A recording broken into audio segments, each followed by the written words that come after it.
Dona Dios, diz un tiki di bo tempo e reflexiona con grande bo Dios ta.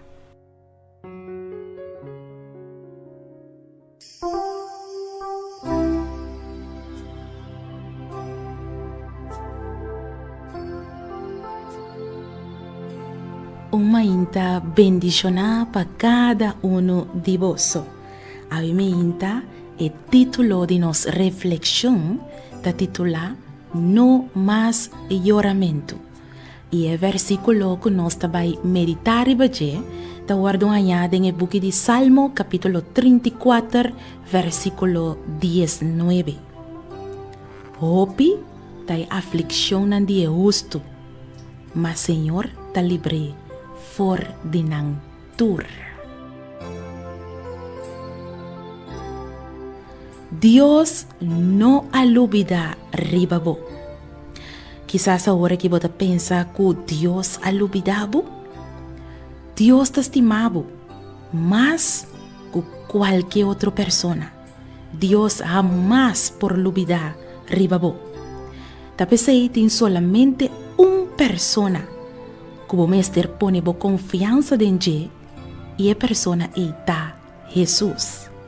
É único que por solucionar turbo problema nan e seca turbo lágrima nan. E palavra de Deus a confirmar esse inabo. Hope tai aflicção nan de justo, mas Senhor ta libre for dinan tur. Me que invitavo para essa oração junto comigo.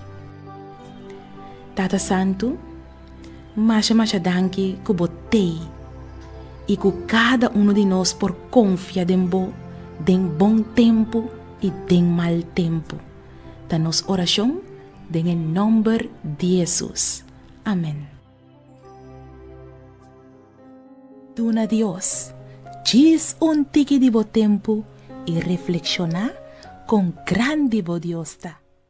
Boa puntra bo mês pa hopi anha com bo mês Teresa de maneira que Deus ta contestava oração bo que sa compahasi oração com fé forte e que bota move em mão de todo-poderoso boa perde trabalho quizás e bota pedindo Deus para abrir a porta de vida para outro trabalho bota investir de contexto riba oração para uma situação difícil reclamar com fé. E buki aqui lo mostrava compahasi oração com fé forte e que te pone que Deus não por queda sem reaccionar. Logo mira Deus move junto cubo den turbo problema nan e problema nan de mais grande e logo mira com Deus lo treze solução nan inesperada. Busca bobuki reclamar com fé.